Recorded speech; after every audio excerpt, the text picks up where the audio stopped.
కుమార్, ఏం జరిగింది? నేను అక్కడికి వెళ్లేసరికి మొత్తం అందరూ పోలీసులే. ఏదో కహానీలు చెప్పి వీడిని కొడుతూ ఉన్నారు. మన ఫ్యాక్టరీలో క్యాన్సర్ మందు తయారు చేయట్లేదు, గంజాయి ఆగుతో వేరే ఏదో తయారు చేస్తున్నారు. దాని పేరేంట్రా? యాష్ ఆయిల్ అంట.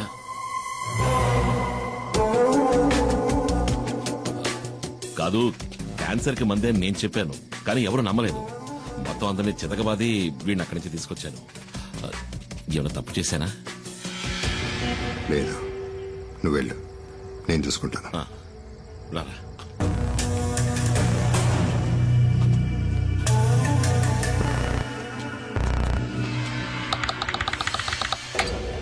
ఏంటి డాడీ మీరనేది? సడన్ గా ఇప్పుడు సరుకున్న చోటు మార్చమంటే ఎలా మార్చగలం? గంజాయి ఉన్న చోటు పోలీసులకి ఇంకా తెలీదు. అది కనుక తెలుసుంటే మణిని కిడ్నాప్ చేసే ముందు ఇక్కడికొచ్చి ఇల్లంతా సోదా చేసేవారు పోలీసులు. సరుకు మన దగ్గర ఉంచపోవటం మంచిదైంది, కానీ ఇక మీదట మన దగ్గర ఉంచడం అంత మంచిది కాదు. ఫారెన్ బయర్స్తో ఇప్పుడే మాట్లాడాను. గోవా నుంచి బయలుదేరి రేపు రాత్రి లోపల మారేడుమల్లి గెస్ట్ హౌస్కి వస్తారు. ఆ లోగా సరుకు మారేడుమల్లి చేరాలి. సరుకుని కుమార్ బండిలో పంపించండి.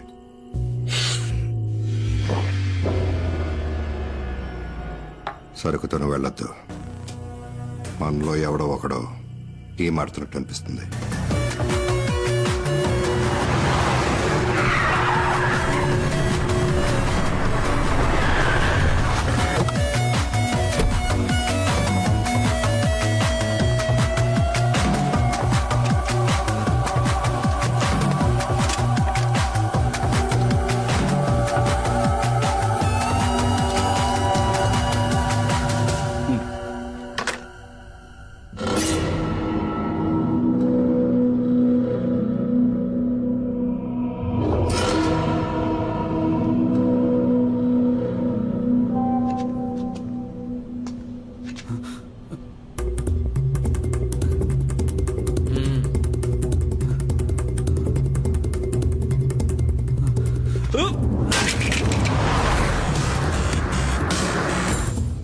కుమార్కి విషయం తెలియకూడదు.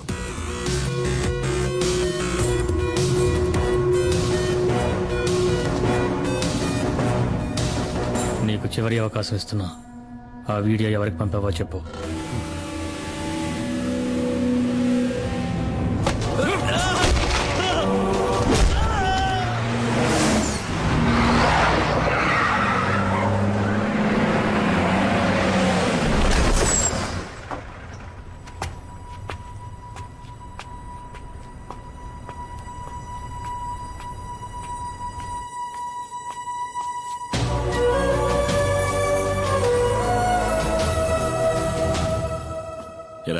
ఎక్కడ? పైన ఉన్నాడు.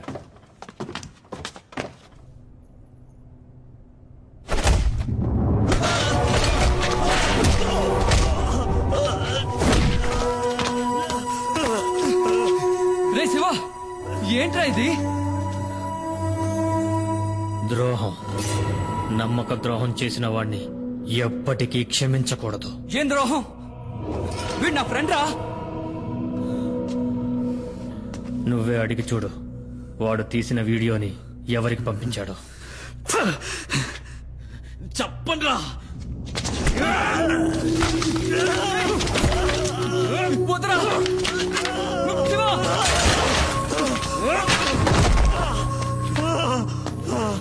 వీడి చేత నేను చెప్పిస్తా. రే వద్దురా శివ, నేను చెప్పబట్టే మనీ ఈ పనిలో చేరాడు.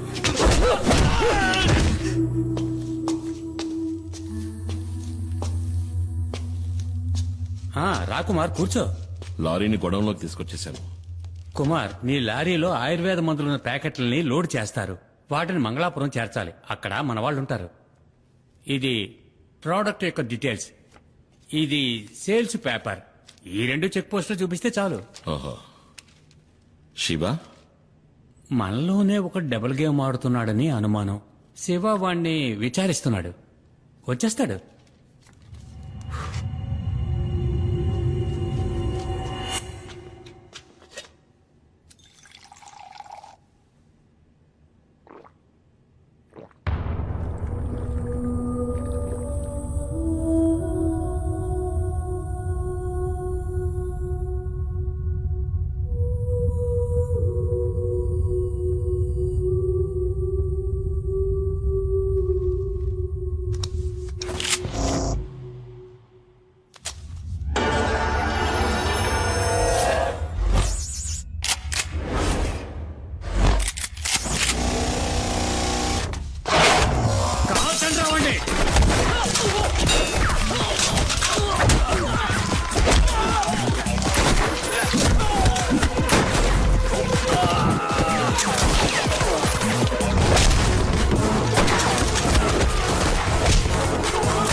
Drop your gun down.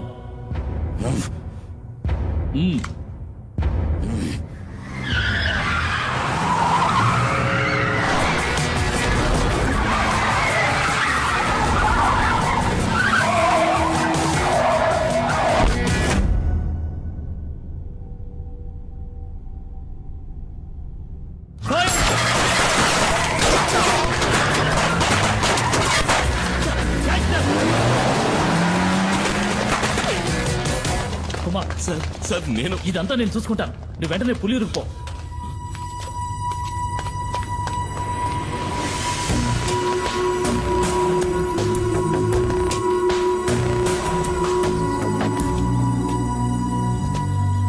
ఏమైంది? పులి కుమార్ ఎక్కడున్నాడో నాకు తెలుసు రామయ్య. వాడిని తిరిగి రాని డాడీ. నీ ముందే వాడిని ఈ తుపాకీతో కాల్చి మారేస్తా.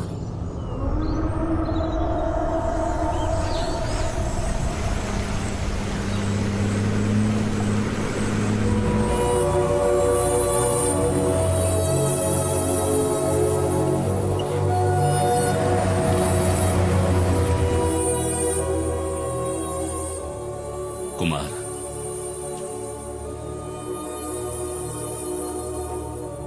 మీరందరూ కలిసి నన్ను ఇక్కడి నుంచి ఎందుకు పంపించేశారు? ఈ అడవిలో నా ప్రాణానికేదో ప్రమాదం ఉందనేగా. నాకిప్పుడు అర్థమైంది బాబా. అడవిలో ఉన్న మృగాల కన్నా ఊళ్ళో ఉన్న మనుషులే ఎంతో ప్రమాదకరమైన వాళ్ళు. అడవిలో ఉన్న శత్రువుల కంటికి కనిపిస్తారు, ఎదిరించి పోరాడగలం. కానీ ఊళ్ళో ఉన్న మనుషులు అలా కాదు. తీయగా మాట్లాడతారు, ప్రేమ చూపిస్తారు. కానీ అది నిజమని నమ్మే లోపే మనల్ని వెన్నుపోటు పొడుస్తారు. ఇలా జరుగుతుందని ఎవరికి మాత్రం తెలుసు కుమార్? ఇవేవి మైనాతో చెప్పద్దు. జీప్ ప్రమాదంలో మనకి దెబ్బలు తగిలాయని అనుకుంటోంది.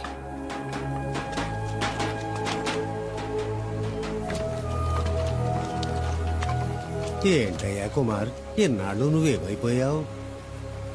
ఊళ్ళోకి మళ్ళీ పులొచ్చింది.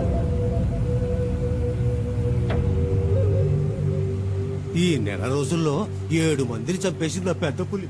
నీ కోసం ఎక్కడెక్కడో వెతికావు. నువ్వెక్కడున్నావో తెలిస్తే కదా పిలిపించగలం. కుమార్, నా మనవరాలు మల్లికని నేను చూస్తూ ఉండగానే నిన్న రాత్రి అడవిలోకి లాక్కెళ్ళింది.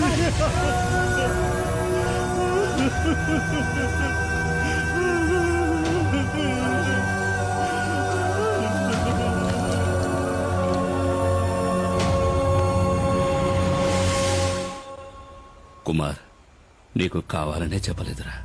ఊళ్ళోకి పులొచ్చిందని తెలిస్తే నువ్వు అక్కడ ప్రశాంతంగా ఉండలేవు. అందుకే. నువ్వేంటి అంతలా ఆలోచిస్తున్నావు? పులిని చంపడానికి మళ్ళీ అడవిలోకి వెళ్ళిపోతావా? సూడయ్య, నాకు మన బిడ్డకి నువ్వు తప్ప ఇంకెవరూ లేరు.